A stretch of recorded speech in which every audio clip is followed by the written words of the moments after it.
Glass. The neighbor. If you think about it, He heard it's both a protector buku ruckus going on. and a killer. So you know you heard dead on the balcony. He had so much going for it. He was infectious. In an instant, At least give us justice. it can flip from your best friend We're gonna fight.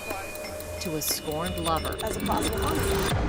I honestly didn't even know glass in a skyscraper was allowed to break that easily. It still doesn't make sense. Self will ultimately be cremated and his ashes spread. And I plan on placing him with a marker at my office, in the back, in the garden. And on a warm day, you'll find me there, having lunch with my son.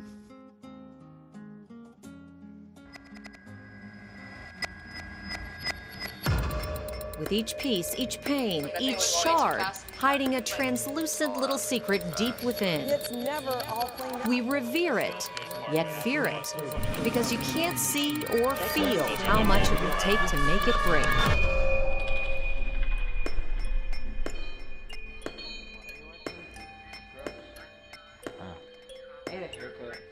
You need to? Yeah. Why? Cause short is, I think short looks better. Do you think short looks better or long looks better? Seth Donaldson had a bright future. He had so much going for him. He wanted to be a chef. He was working at Commander's Palace. Very energetic, very hardworking. That hope ended. His life ended. October 28th, when he crashed through this window and fell to his death. Did he jump through it?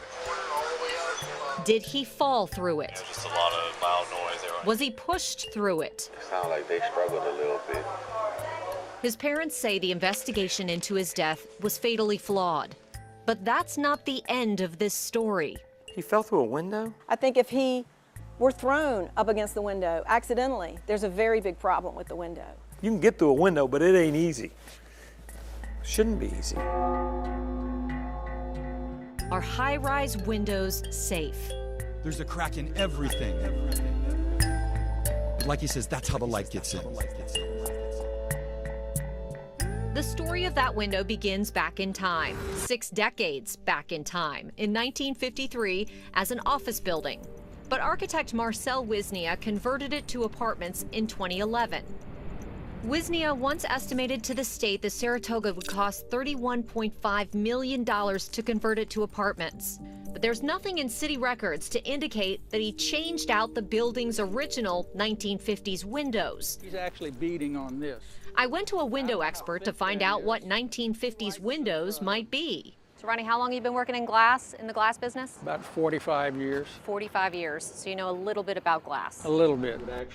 He has supervised window installation for projects as small as a door, as big as a high-rise hotel. If I learned anything from talking with him, it's that windows and the glass inside them are not created equal. Neil laminate 9/16/030/015. I showed him this video taken of the window Seth Donaldson smashed through when he fell to his death out of Unit 1201 at the Saratoga Lofts. Like razor-sharp teeth, big shards of glass remained tucked in the window frame. It almost absolutely had to be annealed, non-heat treated glass. I can't see how he could go through it otherwise. Annealed glass, what we commonly call plate glass. Depending on the thickness of it, it's the easiest to break. And one of the only ways to spot it is after it breaks. It shatters into big chunks that can cut like a knife. It broke like annealed glass, and as old as that building is, I would be really surprised if they had heat-strengthened glass in there. Although, if it would have been heat-strengthened, it's very possible he wouldn't have gone through it because it's much stronger. And he probably, not much chance at all, he would have gone through it if it was tempered. Each type of glass breaks differently. Take tempered glass, for example. A hit head-on with a hammer does nothing. But tempered glass does have weak points along the edges. Hit one of those,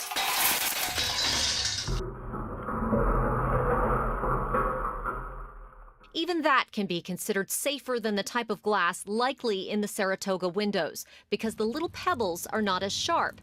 In fact, New Orleans Glass uses them to pad their parking lot.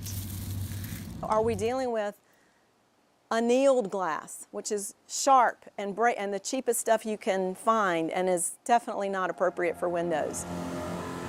Amy Donaldson has a lot of questions about that window, Seth's window. Was it up to code? The International Building Code regulates windows in three main ways: through impact, through wind load, and by location.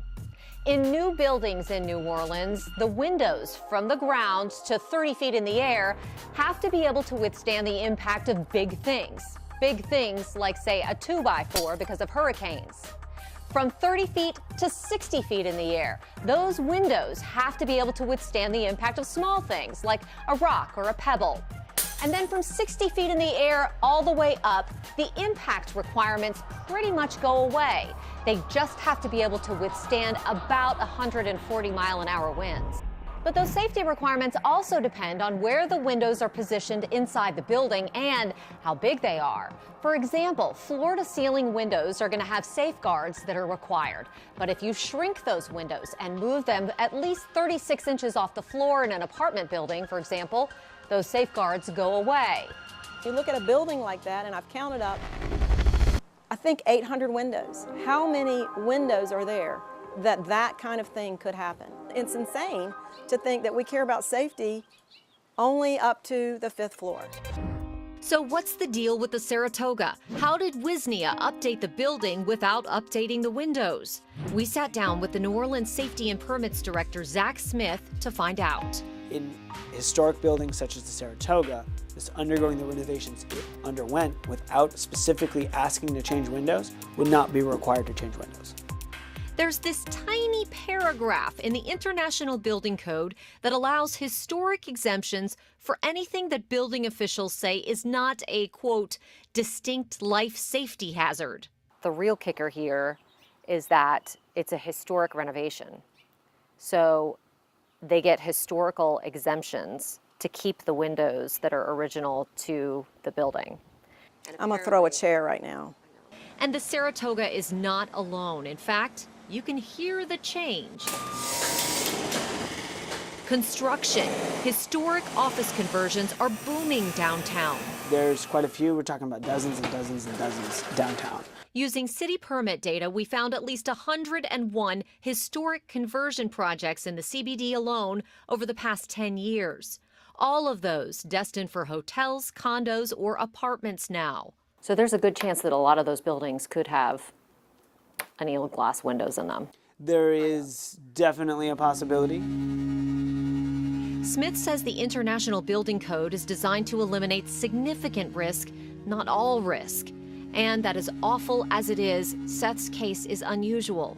But tell that to the Donaldsons. I don't want anybody else hurt. I mean, if now I have to go testify before Congress and say, can you not think about windows over 60 feet? I'll do it. When you start talking about this with people, they look at the windows wherever they go. It's that unsettling. The window Seth went out is still boarded up. Last August, a Royal Sonesta Corporation bought the Saratoga from Wisnia to convert the apartments to timeshares. In January, the company applied for a building permit to fix it up. Those plans include all new hurricane-rated windows all the way up. 6 months too late for Seth.